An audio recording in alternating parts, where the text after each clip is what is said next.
친구의 할아버지 댁은 민속촌 같다. 여러분들 친구 중에는 자기는 양반의 피를 타고 태어났네. 본관이 어디고 무슨 파의 몇 대 손이라느니 하는 친구들 가끔씩 계신가요? 제 아주 친한 친구 놈 하나도 그런 말을 아주 입에 붙이고 사는 놈이 하나 있습니다. 뭐 그렇다고 하는 짓 자체가 딱히 양반스럽지도 않아서 그 누구도 그 놈의 열통이 얼마나 특별한지는 별 관심이 없습니다.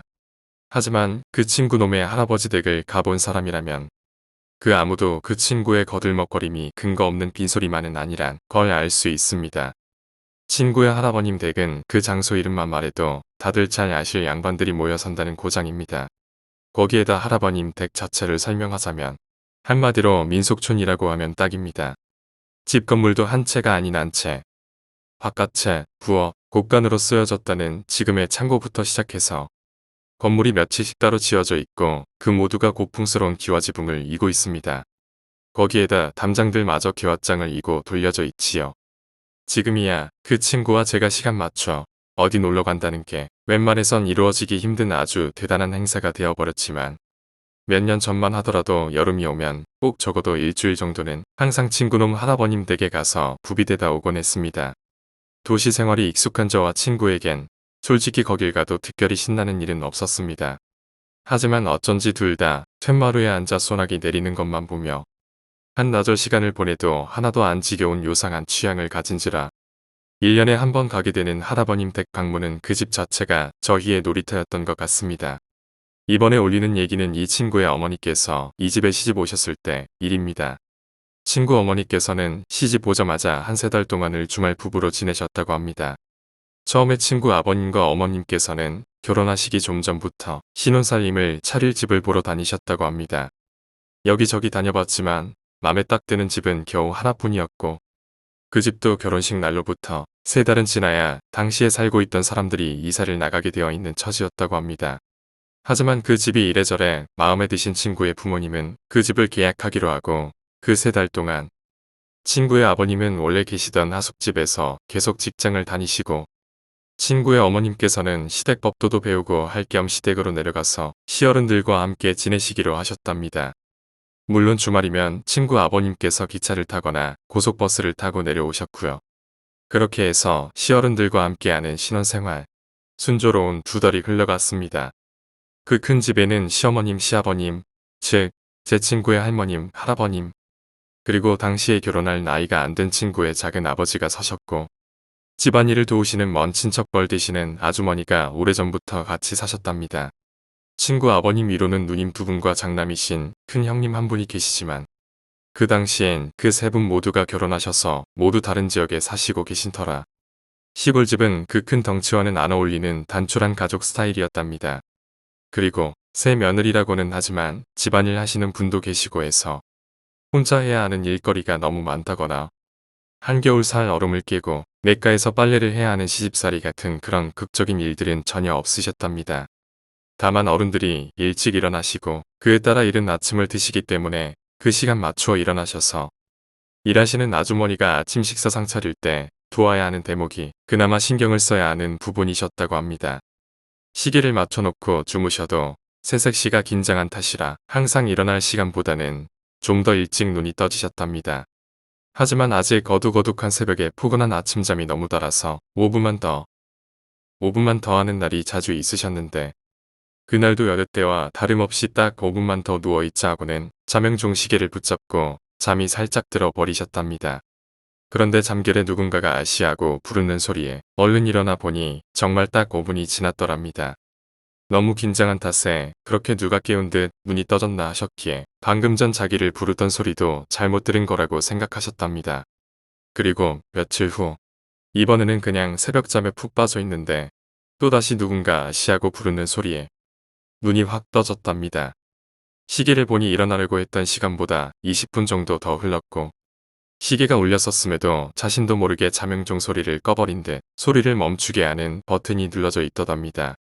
누군가 깨우는 그 소리가 아니었다면 아침부터 새며느리가 시어른들께 눈치 아닌 눈치를 보게 될 뻔했지요.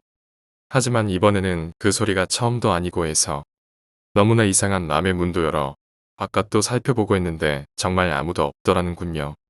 더구나 아무리 그때가 지금보다는 몇십 년 전이지만 아씨라는 호칭이 쓰이던 시절도 아니었기에 너무 신기하고 이상해서 그 일을 집안일 하시는 친척 아주머니께 말씀드렸다는군요.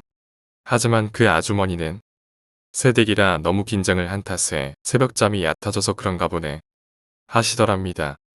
하지만 제 친구의 어머니께서는 그 이상한 기분을 도저히 떨칠 수가 없더랍니다.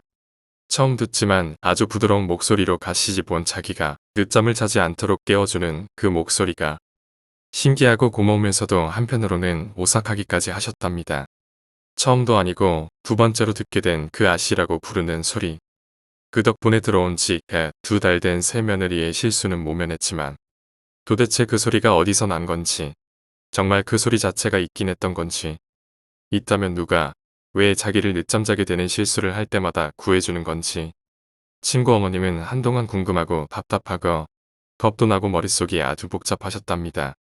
시집 온 지 얼마 안 된지라 마음속에 있는 도깨비 방망이 얘기 같은 걸 시어른들께 꺼내놓고 얘기할 수 있는 입장도 아니었고 집안일 하시는 아주머니 말씀대로 자신이 항상 긴장을 해서 그런 건가 하면서 속으로만 담아두고 며칠을 보내셨답니다. 그러고는 한 일주일 후에 계획대로라면 제 친구 아버님이 주말을 맞아 시골집으로 내려오셔야 했지만 한 달만 지나면 이사 들어갈 집에 도배하는 일이며 계시던 하숙집 이삿짐 정리 등으로 그 주말은 내려오지 않으시기로 했답니다. 그 대신 새색시 되시는 제 친구 어머니께서 오랜만에 서울로 올라가서 주말을 보내시고 가신 김에 벽지도 고르시고 이사 준비를 도와주시고 계시는 친정어머니도 만나고 오시기로 하셨습니다. 시집 가신 후 처음 가지는 나들이가 되는 셈이었습니다. 목요일 늦은 밤, 다음 날인 금요일 오전에 서울행 기차를 타려고 결정하신 친구 어머님은 간단하게 짐을 챙기신 후 보통 때보다 조금 늦게 잠자리에 드셨답니다. 단지 2달 정도였지만 떠나온 서울이 너무 그립기도 하고 무엇보다도 친정 부모님을 만난다는 생각에 그렇게 설레일 수가 없으셨답니다. 한밤중에는 소풍 전날 밤에 아이 같은 설레임으로 잠을 자는 둥 마는 둥 하시다가 새벽녘이 돼서야 살짝 잠에 드셨는데 갑자기 누우신 이부자리에 뭔가 느껴지는 듯한 기분에 눈을 뜨셨답니다. 조금씩 밝아오는 새벽, 방 안의 모든 것이 푸른빛으로 어슴푸레 보이기 시작하는 때였고 방 안은 여느 때와 같은 모습이었습니다. 그래서 다시 눈을 감으려는 순간 갑자기 이불 끝즈음에서부터 사그락거리는 소리가 났답니다. 잠이 확 다 달아나시더라는군요. 갑자기 들리는 그 소리에 어떻게 할 바를 몰라 어머님께서는 자는 척하며 주위를 살피셨답니다. 하지만 잠시 난 사그락거림은 잘못 들었던 것처럼 더 이상 들리지 않아 몸을 살짝 돌려 옆으로 누우시려고 했답니다. 그런데 그 순간 바로 자신의 어깨 아래 몇 발치 떨어진 이불 귀퉁이로부터 조그마한 미동이 느껴지셨답니다. 친구 어머님께서는 눈을 감은 척 실눈을 뜨신 채로 목만 살짝 굽혀 미동이 느껴지는 곳을 내려다 보셨답니다. 미동이 느껴지는 그곳에는 누군가 손으로 눌렀다 뗐다 하듯 이부자리 끝이 살짝 들어가더랍니다. 주무시던 이부자리는 솜을 두툼하게 넣으면으로 된 이불 호청을 둘러 만든 옛날식 두꺼운 요였기 때문에 어린 아이라도 그 위를 밟고 지나간다면 어느 정도 발자국처럼 폭폭 들어가는 두께였답니다. 그런데 그 요 가장자리 부분이 누가 손으로 두르는 듯 아니면 작은 발로 걸어가는 듯 살짝 들어가는 모양이 보이고 친구 어머님은 그 자리에서 목소리도 못 낼 정도로 얼어붙으셨다고 합니다. 그 작은 움직임은 천천히 위쪽으로 올라오다가 어머님 얼굴과 새 내병 되는 곳에서 멈추고 더 이상 계속되지가 않았답니다. 1분도 채 안 되는 짧은 순간에 일어난 일이지만 너무나 가깝게 너무나 선명하게 겪으신 이상한 일 때문에 이른 아침 내내 그리고 서울로 올라온 기차 안에서 계속 그 생각을 떨쳐버릴 수가 없으셨습니다. 이제는 이상하기보다 더 이상 그 방에서 혼자 잘 수 없을 것만 같이 겁이 나셨답니다. 서울에 도착하셨을 때는 남편 되시는 제 친구 아버님의 퇴근 시간이 아직 좀 남은 이른 오후였기에 계획대로 친정집으로 먼저 가셨답니다. 그제서야 기차를 타고 오면서 생각하고 느낀 그 모든 묘한 기분을 다 잊고 오랜만에 만난 친정 어머니와 대학 다니고 있는 여동생에게 그간의 시댁생활 얘기를 시작하셨답니다. 그리고는 다시 떠오른 몇 가지 그 겪은 이상한 일들에 대해 망설이시듯 꺼내셨답니다.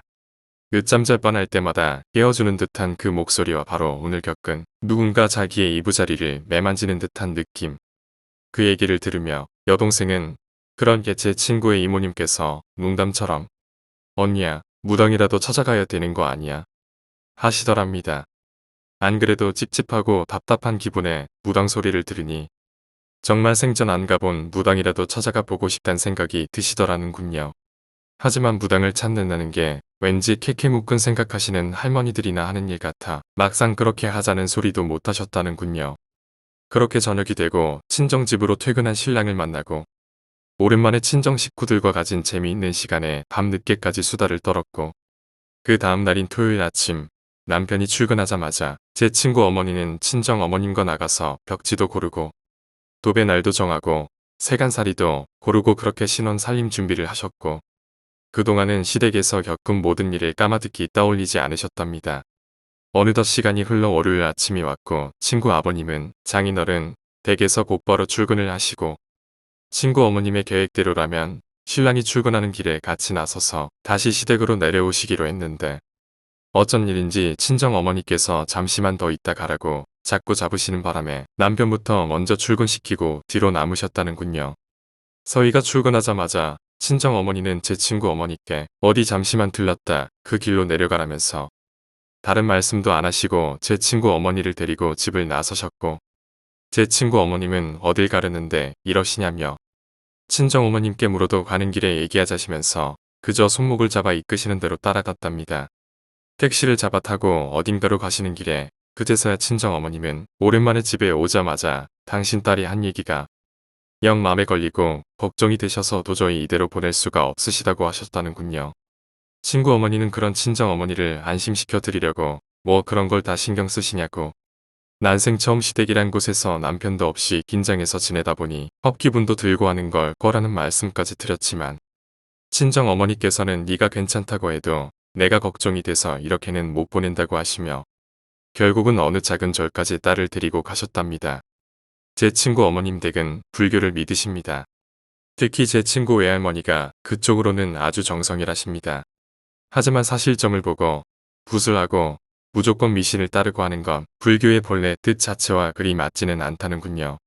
그래서인지 무당은 아니고 작은 절에 그런 쪽으로 아주 예민한 감각이 있으시다는 친정 어머님께서 예전부터 알고 지내던 스님을 찾아가신 거랍니다. 제 친구 어머님께서는 기억날 듯 말 듯 어릴 때 한두 번 만나본 적이 있는 스님이란 것만 생각이 나시더랍니다.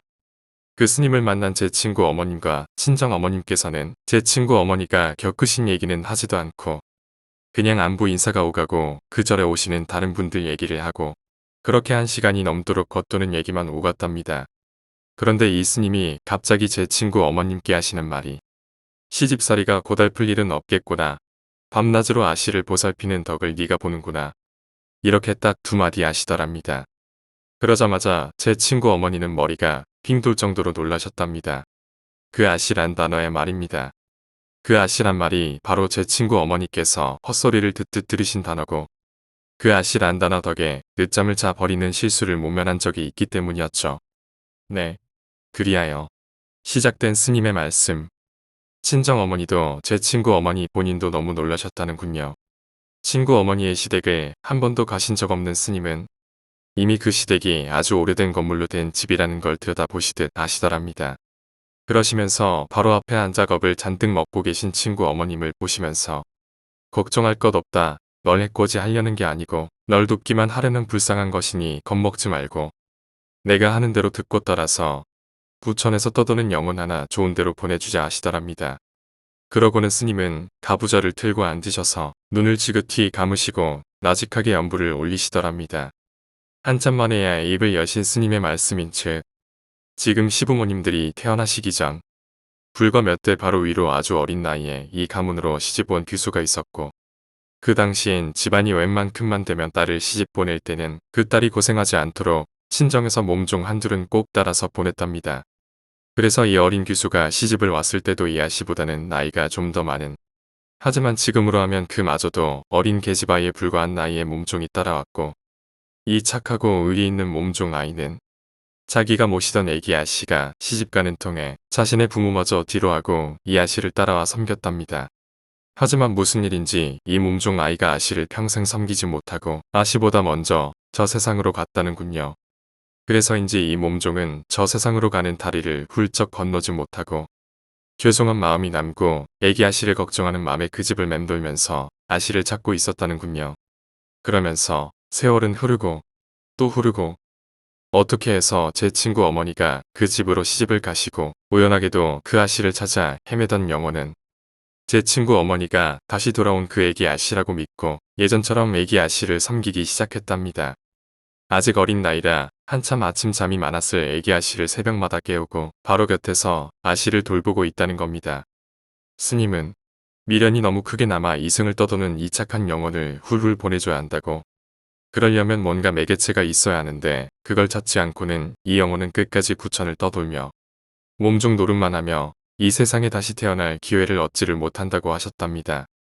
그걸 찾고 그 뒤처리를 해야만 그 영혼은 이 세상을 떠날 수가 있을 것이라고 하지만 그 몸종과 그 애기 아씨가 이 세상을 떠난 이후로 몇 번이나 대가 바뀌어 사람들이 살았던 이 집에서 어떻게 이 몸종과 연관된 무언가를 찾느냐 하는 거였습니다. 친구 어머니는 스님께 과연 그런 게 처음부터 있기나 하겠느냐는 질문을 하셨답니다. 스님은 그 매개체가 없고서는 이 몸종이 이렇게 남아 떠도는 것 자체가 더 이상한 일이다 싶을 정도로 분명 어딘가에 이 몸종 아이와 관련된 무언가를 찾을 수 있을 것이라고 하셨답니다. 그렇게 밑도 끝도 없는 방도를 갖고 시댁으로 돌아온 제 친구 어머니는 그날부터 틈만 나면 오래된 문갑이며 옷장도 열어보고 이 방 저 방 보물찾기를 하셨답니다. 사실 자기를 해치려 하는 게 아닌 것도 알았겠다. 별로 겁낼 것도 없어 그 보물찾기가 게을러지기도 했지만 그래도 그 어린 계집아이의 떠도는 영혼을 생각하니 그렇게 불쌍하게 느껴질 수가 없으시더랍니다. 선택도 없이 네 집 몸종으로 태어나서 일하다. 아직도 부모 품에서 보호만 받을 어린 나이에 집에서 모시던 애기 아씨를 따라 부모 형제까지 뒤로하고 먼 고장으로 따라왔을 이 아이를 생각하니 너무나 불쌍하고 가슴이 아파서 이젠 반드시 이 아이를 편하게 쉬게 해주고 싶다는 마음이 드셨답니다. 그리고 한편으론 이것이 자기의 업보인 것 같기도 하고 자기가 꼭 해줘야만 한다는 느낌이셨답니다. 그러던 중에 하루는 예전에 곳간으로 쓰던 지금의 창고에서 그 보물찾기를 하셨는데 그곳은 명절 때만 쓰는 가문대대로 내려오는 상과제사 물건들 병풍이며 말이 창고이지 시아버님의 각별한 관리 아래 아주 깔끔하게 정리정돈된 가문의 박물관이나 다름없는 곳이었답니다. 그런데 친구 어머니 눈엔 구석에 자리 잡은 뒤지라고 불리는 나무로 된 큰 쌀통이 띄더랍니다. 요즘은 물론이려니와 제 친구 어머니가 시집가신 그 당시만 하더라도 웬만한 대가족 아니고는 아무도 그렇게 큰 통에 쌀을 넣어놓고 먹는 가족이 없었기에 그 뒤주는 언젠가부터 곳간에서 다른 작은 물건들을 올려놓는 선발의 역할을 하고 있었답니다. 그런 뒤주가 친구 어머니 눈에 띄긴 했지만 그 뒤주 자체던 그 위에 올려진 잔잔한 물건이며 그 어느 것도 그 몸종 아이와 연관돼 보이는 것은 하나도 없더랍니다. 그런데 그날 밤 제 친구 어머니의 꿈에서 그 뒤주를 다시 보셨답니다. 꿈속의 친구 어머니는 그 뒤주를 향해 창고로 걸어 들어가셨답니다. 정말 특별할 것 없는 꿈이고 바로 같은 날 본 오래된 뒤주가 꿈에 다시 나오는 것도 특별하지도 않는데도 아침 내내 그 뒤주에 왠지 자꾸 마음이 가시더랍니다. 그래서 다음날 다시 그 창고로 들어가신 어머니는 혹시나 하는 생각에 뒤주 위에 얹혀진 이것저것 작은 물건들을 다 내리고 뚜껑 같은 부분을 들어 올려보셨답니다. 뚜껑이 열리고 오래된 나무의 특유한 냄새가 코를 찌르고 어른 허리까지 오는 그 깊숙한 뒤주 안을 들여다봤더니 그 안에는 시아버지가 넣어두신 듯한 신문지에 산수뭉치들 그리고 두런 한지 같은 것에 쌓여있는 실타래 옛날에 술을 놓을 때 쓰던 둥그란 수틀 그리고 손잡이가 달린 나무 상자가 하나 있더랍니다. 뭔가에 끌린 듯이 친구 어머니는 그 상자를 집어 올렸고 그 자리에 주저앉아 그 오래된 상자를 열어보셨답니다. 그 아주 오래된 듯한 상자를 여니 그 안은 한지로 곱게 발라져 있고 이 상자 전체가 바느질할 때 쓰는 작은 물건들을 넣어두는 바느질통이라는 걸 금세 알 수 있었다고 합니다. 이미 색이 바래버린 천을 겹겹으로 해서 만든 작은 골무, 녹슬었지만 이쁜 모양의 작은 가위, 실을 감아둘 때 쓰는 듯한 나무로 만든 작은 패, 그리고 아직도 바늘이 꽂혀있는 천으로 만든 손바닥만한 바늘 꽂이가 있더랍니다.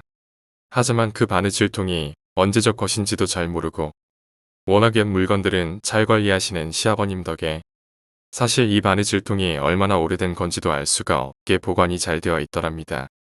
하는 수 없이 그 바느질통을 그대로 챙겨 들고 나와 시아버님께 여쭤봤답니다. 속 사정을 모르시는 제 친구의 할아버님께서는 며칠 동안 그렇게 집안을 돌아다니며 뒤지더니 결국은 그거 하나 건졌냐며 새 며느리가 정말 보물찾기라도 한 줄 아시더랍니다. 친구 어머니는 시아버님께 이것저것 물어 결국 이 바느질통이 시아버님의 할머님이 대물림 받아 쓰시던 술을 놓을 때 쓰는 바느질통인 거라는 것을 알아냈고 그 이후에는 집안에 수 놓기에 솜씨 있는 여자들이 없어 할머님이 쓰시던 물들인 주 실타래며 바느질통 자체를 곳간 안에 모셔뒀다고 하셨답니다. 그러다 뒤주 안에까지 들어가게 된 거고요. 하지만 아무리 생각해도 그 어떤 물건이 몸종 아이를 이승에서 떠나보내게 해줄 매개체인지 알 수가 없었다는군요. 이 바느질통은 그저 옷이나 깁는 바느질을 할 때 쓰이는 게 아닌 양반댁 교수들이 점잖게 앉아 비단에 술을 놓을 때나 쓰는 바느질통이기에 이 바느질통의 주인도 그 몸종 아이일 수가 없는 거고요. 그런데 갑자기 손이 가는 물건이 있었는데 바로 천으로 만든 바늘꽂이였답니다. 여러분, 바늘꽂이 다 아십니까? 이게 어떻게 보면 조그마한 베개처럼 통통하게 생겼는데 솜 같은 걸 빵빵하게 넣고 바느질 실담으로 기어 만든 물건입니다. 바늘을 쓰면서 잃어버리지 않도록 꽂아두고 쓰는 겁니다. 정말 뭐에 홀리듯 그 바늘꽂이를 두 손으로 붙잡고 바느질된 부분을 가운데로 두고 실담이 조금 뜯기도록 잡아당겼답니다. 실담이 한두 개 뜯겨지니 몇 담 더 뜯어지는 건 더 쉬워서 손가락이 하나 정도 들어갈 만한 구멍이 나고 거기에서 삐져나온 건 새카만 머리카락 뭉치였다는군요. 저는 나중에서야 안 거지만 요즘 바늘은 스테인레스로 된 게 많아 녹도 잘 안 쓴다는군요. 하지만 옛날 그 시절의 바늘은 콧기름, 머리기름을 발라가면서 바느질을 해야 할 만큼 매끈하지도 않고 좀 오래 두면 녹까지 슬기 때문에 사람 머리카락을 잘라 모아 만든 바늘 꽂이에 바늘을 꽂아두고 썼답니다. 친구 어머니가 홀린 듯 찾아낸 것도 바느질통 자체가 아닌 바늘꽂이 안에 머리카락이었고요. 솔직히 아직까지도 그 머리카락이 누구의 것인지는 아무도 모릅니다. 하지만 제 친구 어머니는 그날 바로 그 바늘꽂이를 통째로 담벼락 아래에서 태우셨답니다. 그리고 마음속으로는 잘 가세요. 다음에는 편안한 팔자로 꼭 다시 태어나세요. 빌고 또 빌으셨답니다. 정말 그 머리카락이 누구의 것인지는 아무도 대답할 수 있는 사람이 없습니다. 제 친구 할아버지의 할머님 되시는 분이 그걸 마지막으로 쓰셨다는 것밖에요. 어쩌면 그 할머님이 바로 그 어린 나이에 시집온 애기 아씨였을 수도 있고 그분을 따라온 몸종 아이가 비단실로 술을 놓고 있는 애기 아씨 옆에서 재미삼아 자기 머리카락을 조금씩 잘라 모아 바늘꽂이 하나를 만들었을 수도 있고요. 자신보다 먼저 이 세상을 떠난 어떻게 보면 친정 식구이기도 한 그 몸종 아이를 생각하며 그 아씨는 나이가 들어 할머니가 되도록 그 바늘꽂이를 간직해두며 썼을 수도 있고요.